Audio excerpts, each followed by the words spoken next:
is basically completely up for grabs. There's a host of teams on 30 points right now. One of those teams is going to go to 33 points, and that will likely be enough for a top 8. The best breakers as it stands right now, the team of Tan and Grace, Jim Davis, and Ross Merriam, we don't know if that's going to hold, though, after this round. So no real way of knowing what's happening with that 8th slot right now. Anything could happen. Right. So here you see Matthew Hoey leading on sleight of hand. Jerry? Training wheels. Thank you. Meanwhile, Syed just going to play a Mishra's Bauble as well as a fetch land. Passes the turn back to Hoey. Second play, sleight of hand. Jerry? Training wheels. Thank you. So this situation, right, is exactly what I'm talking about, where Opt would be just as good because Hoey doesn't have a second land. He knows exactly what he's looking for.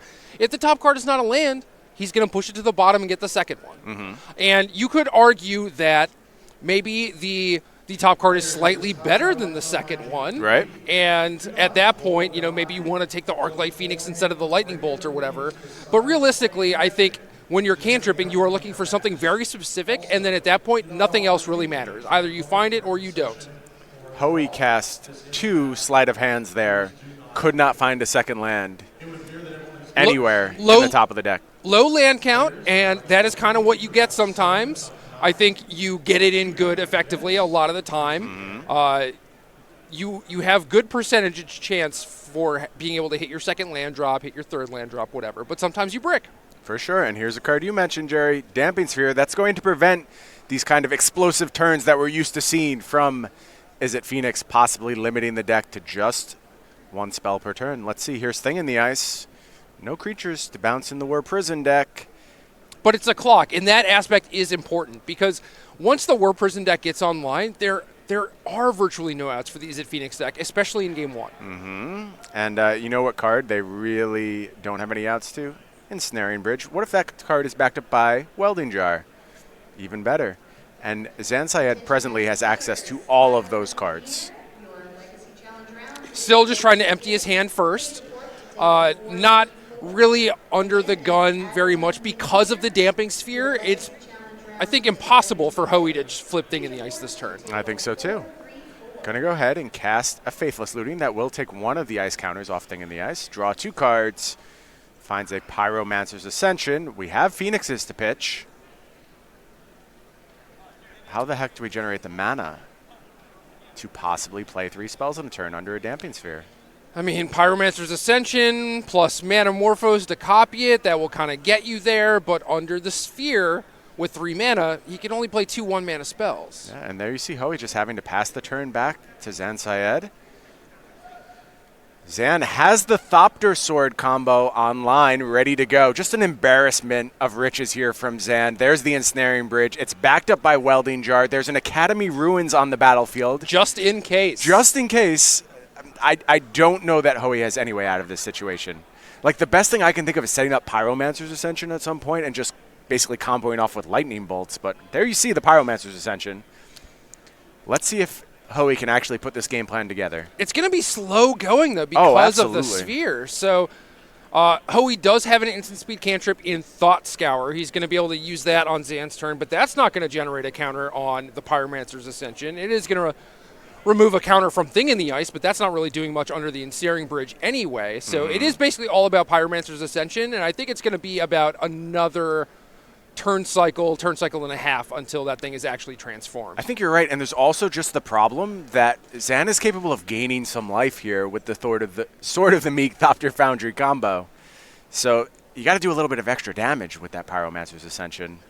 Yeah, and 5 mana available, he's going to be able to gain 5 life a turn, 1 for each land that he has. So that's super strong. He doesn't have a way in his deck, like we talked about earlier, Clock of Omens or Time Sieve, to be able to kill instantaneously. Right. But I do think this is probably going to be enough for Zan's side. And realistically, like, this game was over very quickly. I mean, Zan could have played Ensnaring Bridge on turn 3, but he knew that Hoey was stuck on land, so he didn't necessarily have to actually do that. Right.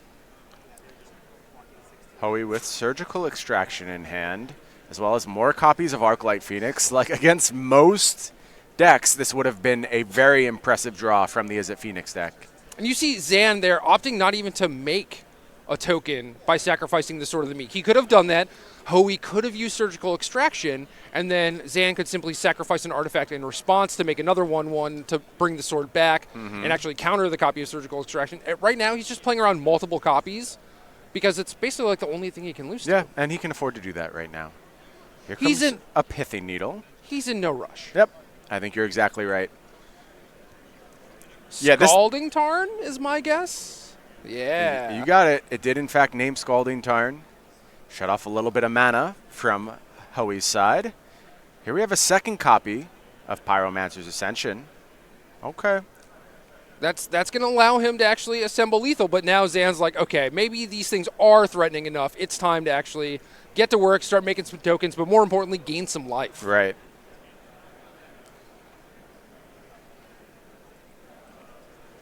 Thopter Sword combo. It's been missed by some people. I like it. It is possibly the most fiddly, slow, do nothing, slowly win the game combo in existence in Modern. Feels kind of like a relic of a bygone age in a lot of ways. It's busted. Straight busted combination of cards. It can be. If the game goes long enough, having access to this combo, it's a form of inevitability for these War Prison decks. You see Zan stopped at making 3 tokens, left a mana open, didn't want to tap out and expose the Sword of the Meek. Very smart from Zan. Not Zan's first rodeo. Mm-hmm. Yep, he knows what he has to be prepared for from the Izzet Phoenix side. Just needs to navigate what the deck is capable of, lean on his inevitability. Where do you fall in the Sword of the Meek, anti-Sword of the Meek builds? Obviously, we've seen both flavors of War Prison. Some people rely on this combo kill. Some people do not.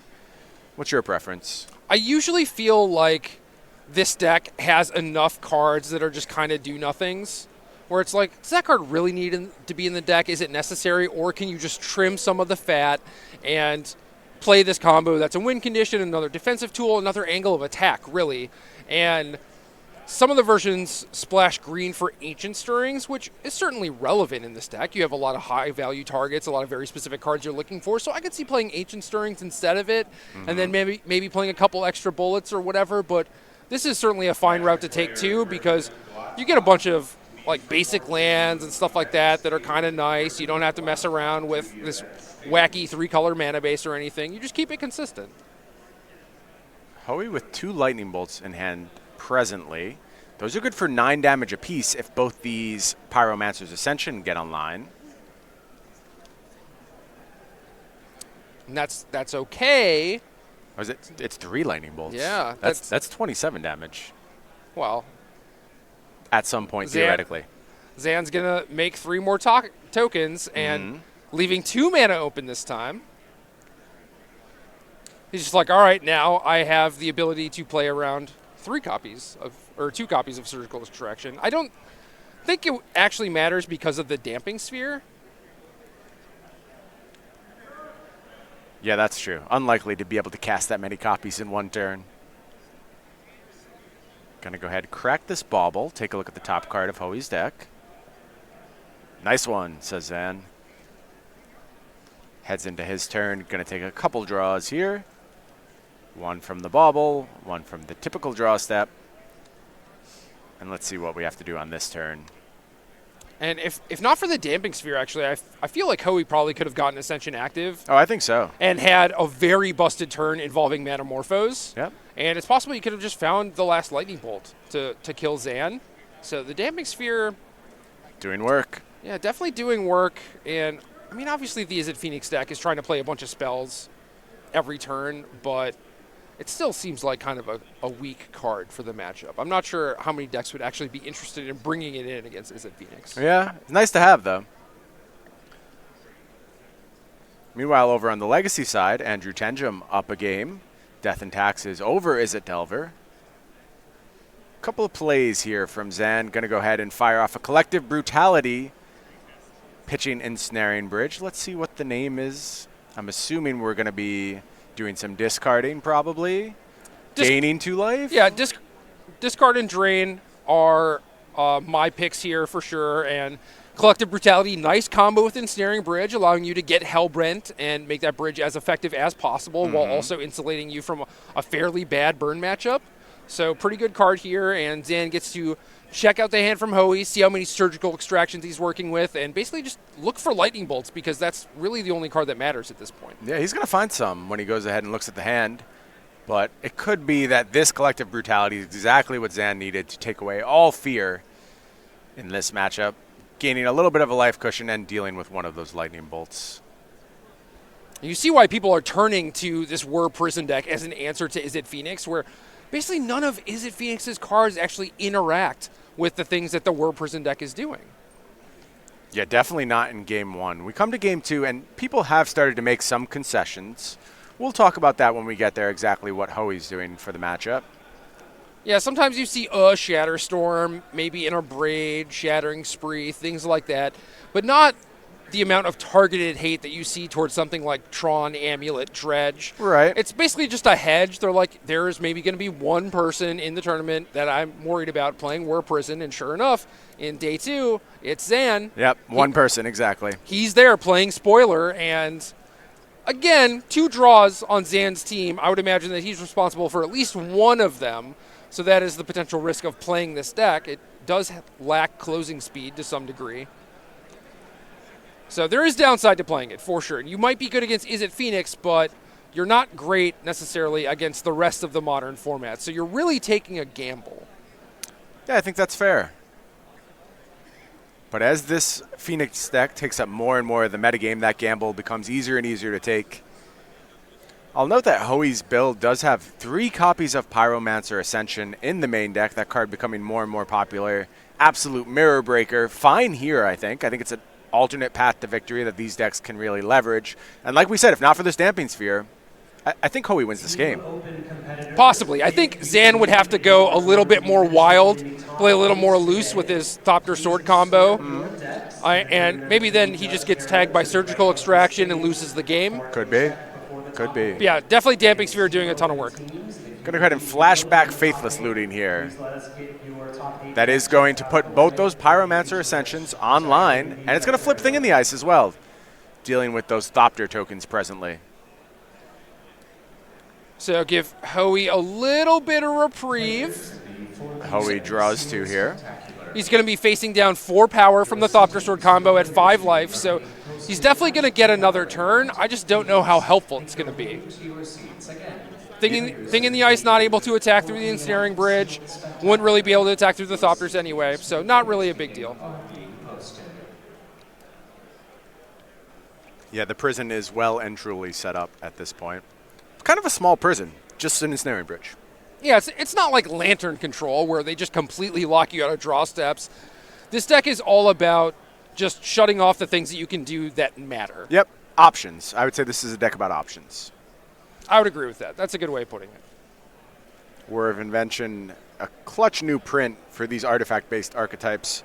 One that never did anything in Standard, really, but has found its home in the Eternal formats. There just weren't enough Mishra's Baubles, Mox Opals around. Probably for the best. Not enough like great high-value targets to be fetching, but in Modern, Ensnaring Bridge, things of that nature, they're huge. Yeah. And Whir just overall adds consistency to these decks. I don't think it makes the decks stronger or capable of anything better. It just means that the things that they need to do happen with a little bit more frequency.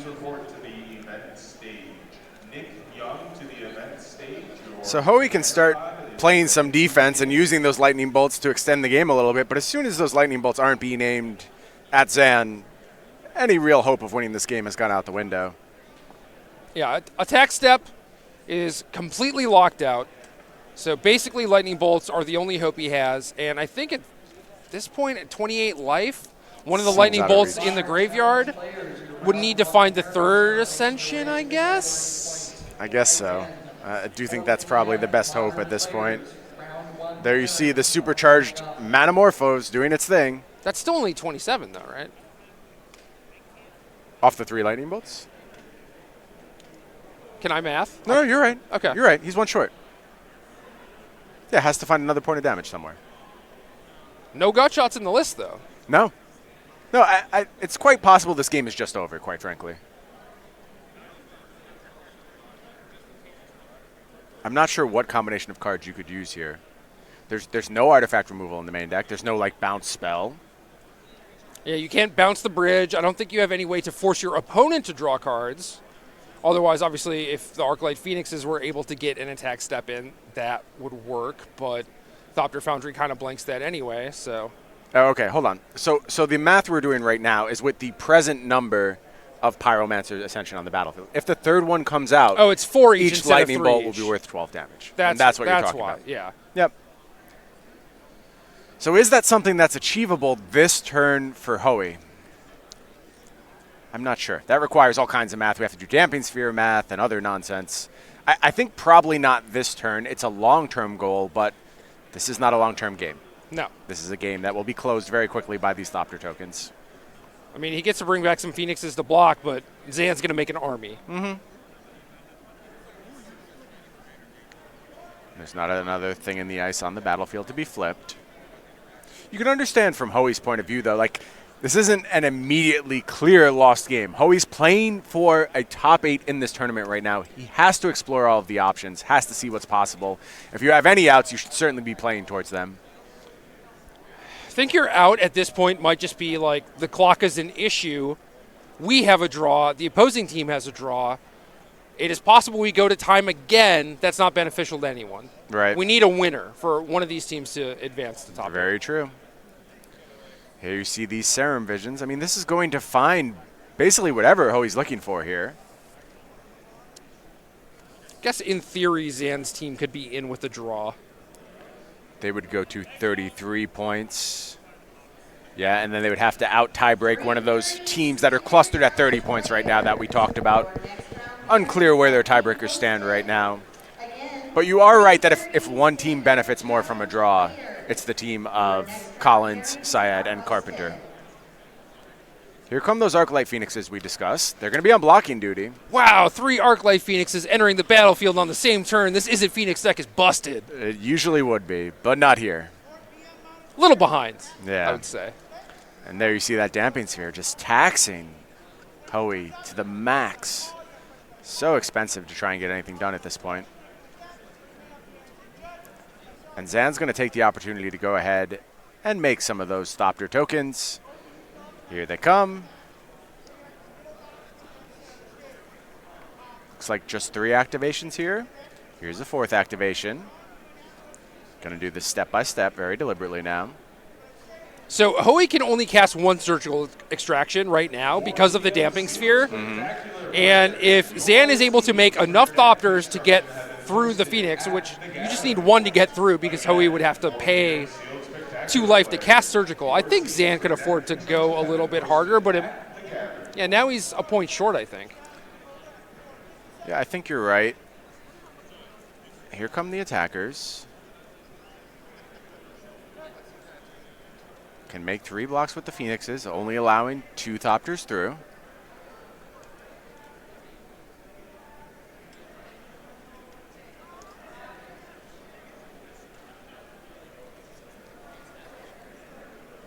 Don't know if Zan has a copy of Collective Brutality or just felt like he had to play it safe here. I think when he's thinking about how many Surgicals he can afford to play around, he might not necessarily be taking into account Hoey's life total or the Sphere, which is completely understandable. Right. Obviously, there's a lot of stuff going on in this game, and I've certainly had this happen to me, you know, especially on camera in important matches. You know, you just lose track of some of the details. I think that's completely reasonable. 2 damage is going to get through, dropping Hoey down to 1. There is 1 more copy of Brutality in the list. Don't think Zan has it in hand presently. Going to go ahead and sacrifice Mox Opal. Making another Thopter. Here's another Mox Opal. Meanwhile, over in our standard matchup, it sounds like Brad Carpenter up a game against Joe Bernal's Mono Blue Aggro with Selesnya tokens. One of the few players representing Selesnya tokens here today. Nick Prince didn't fare so well, both in the Team Open and the Standard Classic, but Brad Carpenter seems to be doing pretty well with the deck.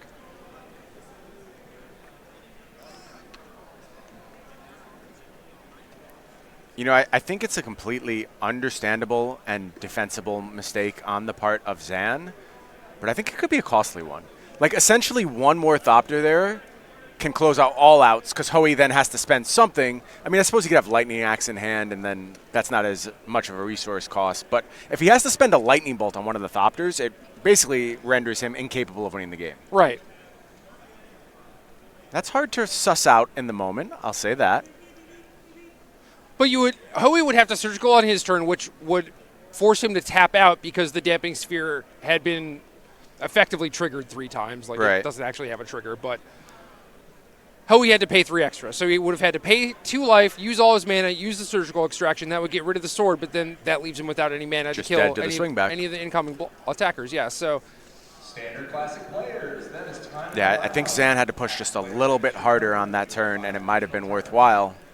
Yeah, now here's Thing in the Ice, and it's going to be difficult to actually get that down to 0 counters, but it's doable. Hoey's going to be able to Manamorphose on Zan's turn. Mm-hmm. Sleight of hand, going to choose a card. Here's another sleight of hand. Are 3 sleight of hands still training wheels? They still qualify? I'd still prefer Opt. Okay. So Hoey picks up another copy of Manamorphose, which means he can pass the turn, cast Manamorphose, copy it twice, get up to 6 mana, play multiple spells, transform that Thing in the Ice, remove the incoming attackers, and then maybe he gets another turn. And then you still have to do this dance of like playing Ascension, getting that Ascension active. He would have to spend the Manamorphoses to actually live through Zan's turn. So maybe he just doesn't even have enough mana. But so it looks like he's going to scoop now. I'm not sure what Zan exactly showed Hoey there that finally convinced him to scoop. Well, he made a bunch of Thopters. Maybe Matt didn't think that he could transform Thing in the Ice on his opponent's turn, or maybe Zan finally got out of range. So 3 Lightning Bolts left, 3 Ascensions. That's 12 apiece, 24, 36. So yeah, if Zan just goes to 37, that's it. Yeah, that might have been enough. Why don't we go ahead and take a look at the sideboards here. Over on Zan's side, we are looking at 4 Unmoored Ego, 3 copies of Tezzeret, 2 Psy Master Thopterus, 1 Battle at the Bridge, 1 Swan Song, 1 Torpor Orb, 1 Muddle the Mixture, 1 Chalice of the Void, and finally, that beautiful one of Jester's Cap. Can you call it a fun of when you're like this toolbox tutor deck? If you can call any card a fun of, it's definitely Jester's Cap. Regardless of what else is going on. Right, Okay. I will allow that. Jerry, what do you like here on Zan's side? Man, I don't know. There are things like Tezzeret where it's like, is it supposed to come in this matchup? I have no idea. I would guess not. I could see things like Psy, Swan Song, maybe Muddle the Mixture. Chalice of the Void is definitely coming in. The cap, I assume the cap is for some sort of combo deck, but it's so weird because they generally have 4 ofs, right? And the cap only gets 3 cards. Yeah. But it's a fun of. We're having a good time here. We're playing Jester's Cap, you know. Hey, if we get to get Jester's Cap on camera on the SCG tour for maybe the first time ever, that might be worth it. Maybe it's just like, you know your opponent's going to bring in a Shadow Storm. You just want to preemptively deal with it with Jester's Cap because you don't have access to fight on the stack. That seems so roundabout and awkward. I would just not want to do that. We'll have to see what Zan says here. I think this deck's still being very much figured out and the plan's being very much figured out. So I don't know exactly what Zan's going to do. Meanwhile, over on Matthew Hoey's side, we are looking at a copy of Surgical Extraction, 1 Anger of the Gods, 1 Keranos, 2 Abrade, 2 Spell Pierce, 2 Ravenous Trap, 2 Dispel, 2 Blood Moon, 1 Beacon Bolt, and 1 Shatterstorm. What do you like, Jerry? Shatterstorm, Spell Pierce, Abrade, Keranos, maybe Surgical Extraction, maybe Blood Moon.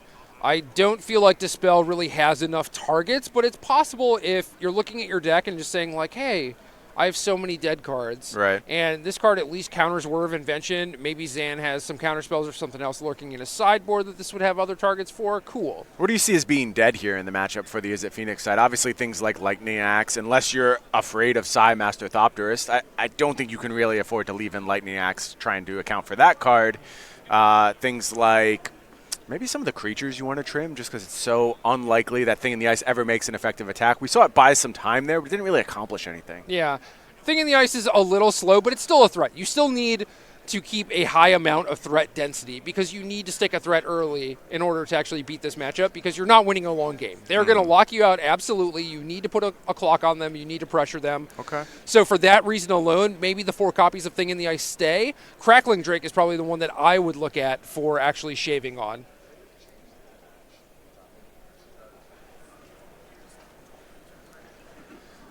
So, we are on the cusp of our elimination rounds.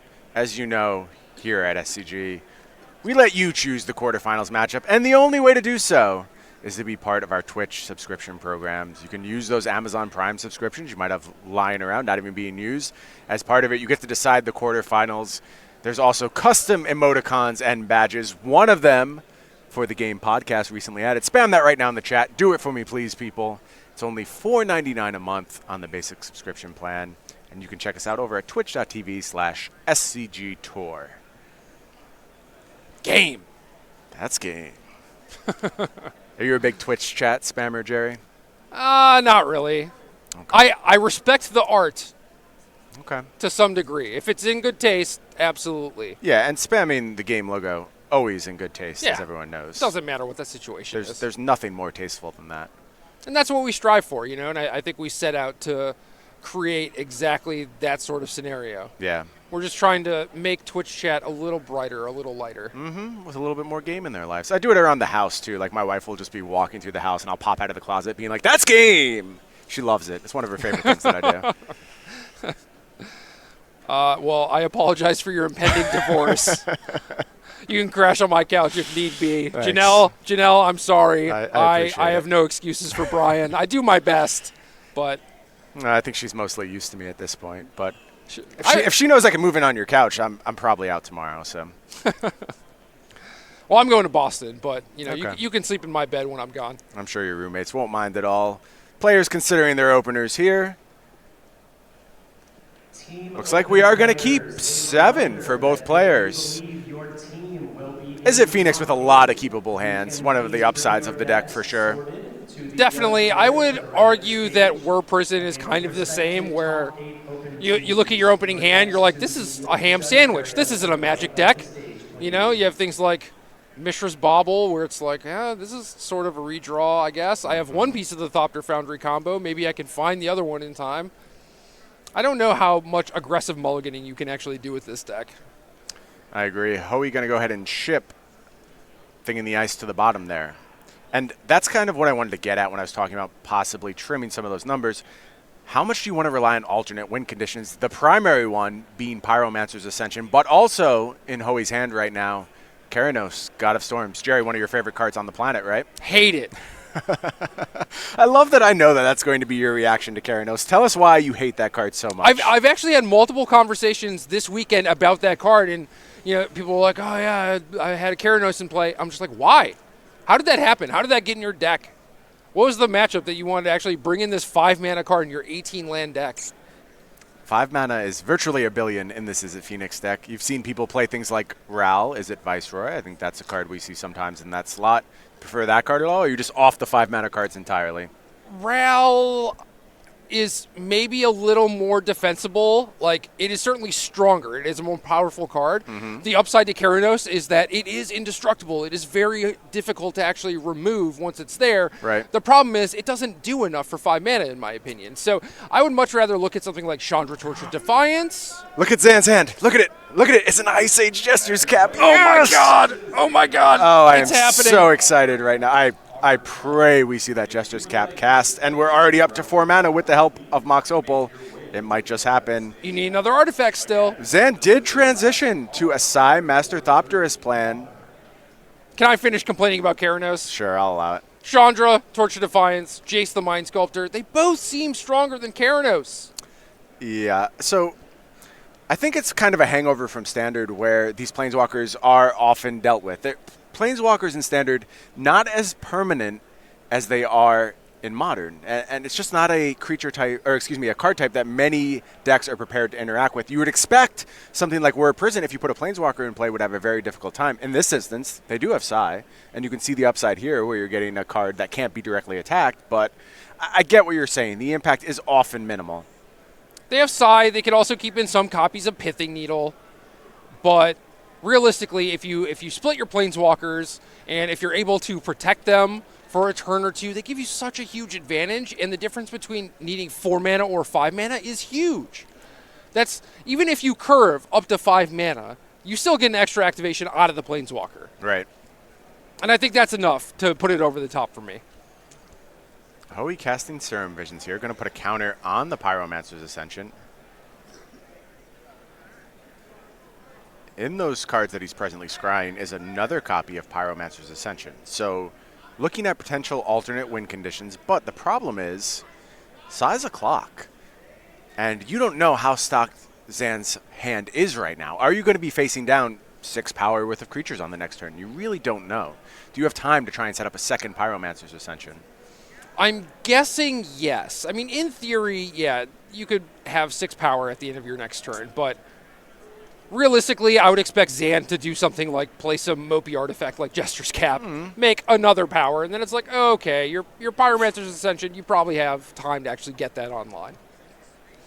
First of all, don't let me ever hear you refer to Jester's Cap as mopey ever again.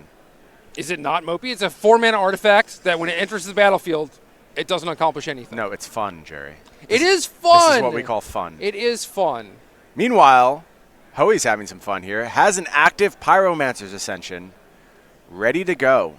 And let's see how aggressively Hoey is able to leverage that card. Also, this deck wants to be looting away excess lands and stuff. Mm-hmm. Oh, Keranos, you're the worst. I mean, he has the cheat code where he has active Ascension and a Manamorphose, so he's going to be able to ritual out that bad boy next turn. But well, we may be able to keep clear tabs on just how effective Keranos is in this matchup, because it might be entering the battlefield next turn, and then we can talk about its impact on the game. But for now, Arclight Phoenix is going to be doing the job, getting in for 3 damage. Hoey just going to go ahead and pass the turn back to Zan. What is Zan going to do on this turn? A lot of lands. There's a Tezzeret in hand. So a lot of the sideboard threats came in. Yeah, and it's problematic because all these cards rely on synergies to some extent, and they're all kind of missing right now. Yeah, sort of. I mean, Zan's draw was awkward enough that he felt that he had to cash in Mishra's Bauble for a little bit of extra filtering, which is reasonable. That is basically why the card is there. You can't afford to just have, 0 mana artifact like Spellbook or whatever just sit around and play for the entire time. So yeah, his hand's a little clunky. He's lacking in artifacts, cheap artifacts specifically. Tezzeret, not super impactful. And Zana's got to expect that Hoey knows that he has to be the beatdown in this matchup. And Hoey, for sure, wants to be the beatdown in basically every matchup. Yeah, go ahead and read that Jester's Cap, Hoey. If you haven't been playing for 20-plus years, you may not have ever seen that on the battlefield before. For someone like me, this is a dream come true. And Jester's Cap has come down, doing absolutely nothing at the low cost of 4 mana. Happy to sit on the battlefield. And it's going to take what exactly from Hoey's deck when it finally triggers? It is up to Zan. Okay. Can take any thoughts? Literally whatever. Probably the Shatterstorm. Okay, take the Shatterstorm. It doesn't seem like that's what this game is about, though, right now. And now you've invested a lot of mana in this Jester's Cap. And don't get me wrong, we're having a great time. That's what's really important right now. It also came with a 1/1. Okay, yeah, it made a 1/1 as well. 4 mana, make a 1/1. That's not bad. Activates Metalcraft from Mox Opal. Get a little rebate on that thing. Oh, this card is just busted then. Yeah. Speaking of actually busted cards, how about Manamorphose with an active Pyromancer Ascension? Oh, yeah. That's the stuff. Yeah, that's a good one. Drawing a bunch of cards, making a bunch of mana. See, Hoey's in the situation, though, where it's like, oh, yeah, you could cast Keranos. I'll just do literally anything else instead. Yeah, every other plan is better. You are not wrong, Jerry. So I like Lightning Bolt being copied by Pyromancer's Ascension just as much as the next person, right? But for whatever reason, I see Hoey assembling this combo of a Braid plus Pyromancer's Ascension, and I'm very, very happy. Because, I don't know, just creatures are easy to kill, right? Right. They're just so flimsy, not a lot of toughness. Lightning Bolt kills most of them. Artifacts are tough to kill. Does Hoey fear the Jester's Cap? I think he does. I think he just pointed that Braid at the Jester's Cap. Listen, just because he's killing the Jester's Cap with a Braid doesn't mean that he's scared of it. Absolutely terrified of Jester's Cap. He knows if that Jester's Cap is activated, the game ends on the spot. There's nothing he can do. Not true. Inquest told me that was the top card in Ice Age. I am led to believe what they say. SCG Tour now sponsored by Inquest. Just kidding. Just kidding. I do not think they are doing particularly well these days. Neither is that Jester's Cap, though. I have some updates from our other matches going on. I'll tell you real quick. The team of Grace, Davis, and Merriam won their match. But the team with the second best tiebreakers, Johnson, Uppel, and Fogel, also won their match. It's going to be a sweat for those teams as we make the top 8 announcement. No way of knowing which one is ultimately going to be a top 8 participant. Nothing I like more than a good sweat. Here is a Transmuted Talaria West. What 0-mana card do we go get here? Summoner's Pact, right? That's just the default one? Well, that's what I always get. But I don't think that's going to help Zan here, facing down these 2 Pyromancers Ascension. But here's an answer. A slow one, but an answer. You say slow. I mean, he's trading 4 mana for 4 mana, but yes, letting Hoey untap with an active Ascension, probably not going to end well. Yeah, bad news. Here comes down a Welding Jar. That's going to go ahead and make another 1-1. Look at all that sick value. Syed bringing the beats, dropping Hoey down to 15. Zan now ahead in the life race. I believe that means he's winning. Very important life race. Funny, despite all that mana on the last turn, Keranos remains in hand. Weird. Doing almost nothing. It's like Hoey had better things to do with his 5 mana. Zan thinking carefully here whether he wants to deploy this Engineered Explosives right now. It's interesting. You have Welding Jar to protect it. Right. It will save you mana. It will generate an extra Thopter on this turn, which could be relevant if Arclight Phoenix comes back. Maybe you want to double block that thing again. And Zan has a Whir of Invention in his hand, too, so making an extra artifact and not having to spend the extra 2 mana next turn could be vital. You're not wrong, but it's going to be real tough for this Engineered Explosives to make it through this turn. And there's also a small looming problem, and that's the fact that Shatterstorm is a weird card. It reads, destroy all artifacts. They can't be regenerated. Which is such a strange clause for a card like this to have. But it's an old card. It's weird. It's outmoded. But it's very effective against Welding Jar. It wasn't strange back then. No, it wasn't. Everyone had this rider text. It wasn't. Regeneration basically didn't do anything. Yeah, this is the Red Wrath of God. Yeah. It's like, yeah, in theory, regeneration helps your creature survive in combat. No one was doing creature combat back then. Why bother? It was all balances and Zurin Orbs and... Black Vices, just a bunch of nonsense. Shatterstorm first appearing in Antiquities, of course. Here you see a Faithless Looting. That's going to be copied. So we're going to Faithless Looting twice. Going to get to pitch an Arclight Phoenix here. Very nice.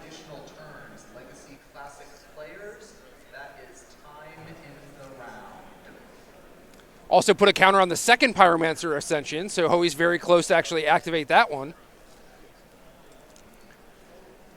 Yeah, when both of those get online, it feels like the world is basically Hoey's oyster. Last time that happened, there was Damping Sphere to slow down the party. This time, no such luck. Lightning Bolt mountain the draws off this second copy of Faithless Looting. I want to see that Keranos hit the bin. He just gives up. He's like, all right, you know what? I shouldn't have played this card. Finally, I'm willing to concede. Oh, yeah. It's getting shuffled along with that mountain. It's going down. He's whispering to Tenjum, Andrew, I think this card might be awful. Does Andrew agree? Yes, you're right. This card is awful.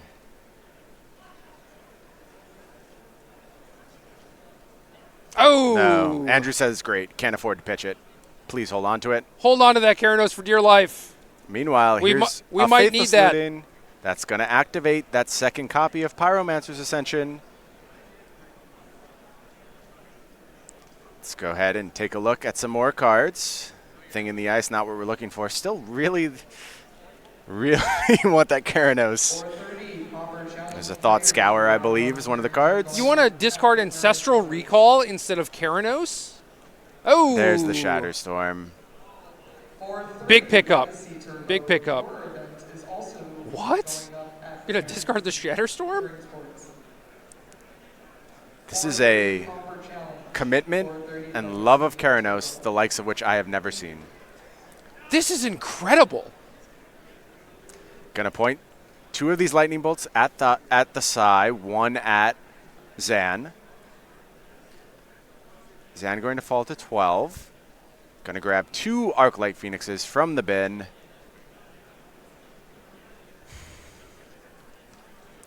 All right, look, I'm going to play devil's advocate, and I'm going to try and explain what Hoey's thinking. He's going to lose those Pyromancer's Ascensions on the next turn.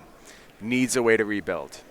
He sees Keranos as a long-term threat with Zan only at 12 life. Eventually, Keranos will find a way to end this game. He does not believe Zan has any possible outs to the card. You say, just draw 3 cards, you'll figure out what to do at that point. Basically. I mean, I think the 2 Arclight Phoenixes, backed up by Shatterstorm, to be able to fight through Ensnaring Bridge or Thopters or what have you, I think that's probably good enough. Right. Whereas Keranos is a slow burn. Yeah. And who knows if, when you're drawing 3 cards, you could find any means of interaction possible. You might have just closed the game out. It depends how strong Keranos actually is going to be once it's resolved. That's really what remains to be seen. It's just so slow. That's my problem. Here's a Whir of Invention. It's going to go with Searchin'. X is 3. How about an Ensnaring Bridge? You know what? We're also going to go ahead and take care of those Pyromancer's Ascension. Engineer Explosives is 2 sacrifice, not 2 tap sack. So very important. Arclight Phoenixes can attack thanks to the Ensnaring Bridge backed by Welding Jar. Keranos is on the battlefield. It's there. Keranos versus Jester's Cap, the age-old battle. If only that Jester's Cap had done its thing, maybe we'd not be in this situation presently. But here comes Tezzeret. Tezzeret going to go ahead and plus, looking for some artifacts. There you see Jerry Thompson's favorite card of all time, Keranos, God of Storms. Jerry, why don't you read that one? Let you tell the people about it. 3 UR, 6/5, legendary enchantment creature God, indestructible. As long as your devotion to blue and red is less than 7, Keranos is not a creature. So you need 7 pips to actually turn this thing into a 6/5 indestructible, which granted doesn't really matter that much right now with the Ensnaring Bridge. Of course. And Keranos has the ability, reveal the first card you draw on each of your turns. Whenever you reveal a land card this way, draw a card. Whenever you reveal a non-land card this way, Keranos deals 3 damage to target creature or player. So either you are lightning bolting something or drawing an additional card each turn. Yeah, and we went ahead and revealed Thing in the Ice, dealing 3 damage to Zan. Zan, meanwhile, the damage was redirected to Tezzeret. Tezzeret's going to tick up again, look for another artifact. What happened if Shatterstorm happened instead of Keranos? Bridge would be gone. Obviously, Zan would have gotten to pick up something additional with Tezzeret, but then the Tezzeret would be gone too. Right. Here's an Inventor's Fair entering the battlefield, along with Chalice of the Void. And a Whir of Invention. In response to a Thought Scour. What is this going to find? It's going to go ahead and complete the Thopter Sword combo. And now, what is this Keranos supposed to do? How is it going to carry Hoey to victory? Keep in mind, there's no Snapcaster Mage in Hoey's list. That Shatterstorm is not going to be cast in this game. It's gone. And there's only 1 copy. There's 1 more copy of a Braid, right? We saw 1 spent. I don't believe we saw a second one hit the graveyard. I agree. And there's Welding Jar sitting there ready to deal with that.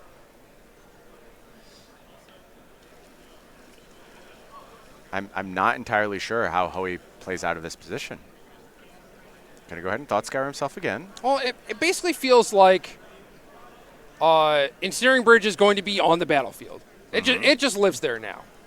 Here's a land. Going to get to draw another card. It's another land. How exciting. That Slight is now dead due to that Chalice on 1. Just going to pass the turn back to Zan. And Zan has the Thopter Sword combo ready to go with a bunch of mana. Also, the Inventor's Fair gaining him a little bit of life. Sure. Tezzeret ticking up. Sure. Ready to ultimate very soon. Sometimes we come into these games with some bias, some already held opinions, and the games play out in such a way that make us look foolish. We have to stop and reconsider our stance. I have a feeling you will not be reconsidering your stance on Keranos at the end of this match. It's a powerful card. I don't think that is the axis of which a lot of these matchups operate. And Granted, I don't know that Hoey would have won had he held on to the Shatterstorm. That's fair. I do think that he would have been in a much stronger position. And the Keranos doesn't ever beat anything that Zan does. So it's weird to have that as a go-long plan, when if the game does go long, you're probably just going to get buried anyway. Right. It was just strange to see him prioritize it over so many other options. There was the Shatterstorm lines. There was just drawing 3 cards. In all those instances, it was just more important to Hoey to hold on to Keranos and try and use that to win the game. We see Surgical Extraction off the top. That's going to allow Keranos to do that last 3 points of damage to Tezzeret. Dealing with that threat. Thopter Sword still active. Going to go ahead and cast a Sleight of Hand. Zan remembering the Chalice trigger. That's going to be countered, but tokens coming off that thing in the ice. That'll serve as a nice check on the Thopter Sword combo, but only a temporary one. I think Hoey was trying to get one past Zan there. You have to try, right? He was like, all right, so I have the Surgical Extraction, Keranos trigger, 3 damage here. Oh, also I'll cast Sleight of Hand. Zan's like, no, stop. Yep. What are you doing? Yep, Zan remembering his Chalice trigger. Well done. Has now, out of nowhere, assembled a strong battlefield presence. Going to go ahead and jam with these 8 Thopters. One, of course, wearing a Sword of the Meek. Hoey's going to consider options here. Think about some blocks, possibly. Legacy Classic competitors. 2 of the 1/1's going to be blocked. That means 7 damage coming through on Hoey. Going to fall to 5. And Zan passes the turn back, says, do your worst. Hoey says, take 3. I'm going to draw an irrelevant Spell Pierce. So he is going to be able to flip the thing in the ice at a moment which benefits him. He's going to cast the Surgical Extraction, have it countered by Chalice of the Void, but it will at least buy 1 more turn. I don't know what's going to happen on that 1 turn, but it bought it. Zan going to go ahead and untap here with the Flying Army. Takes a draw, moves to combat. Here is that Surgical Extraction. Zan going to go ahead and point at that Chalice, but all the creatures still going to leave the battlefield. And Hoey takes 2, down to 3. Not super relevant because I believe Zan is just going to be winning by large amounts of damage. I think you are correct. Make your way to the side event registration stage. What does Zan need to do with the rest of the turn here? Doesn't want to get too many cards in hand. Just going to play a Pithy Needle, have it countered by Ensnaring Bridge, keeping the hand low. How about another Spell Pierce? Not going to do anything, and that gets the handshake from Hoey. Zan Syed taking down Izzet Phoenix 2-0, and you see exactly why we're kind of pushing that matchup as one that could be exactly what's needed to keep Izzet Phoenix in check. That's not the match, though. We have a 3rd and final match that is going to determine who gets the win here. You see it is already in progress. Brad Carpenter on Selesnya tokens. Joe Bernal, mono blue aggro. Let's try and establish exactly what's going on here. We'll get life totals updated as soon as possible.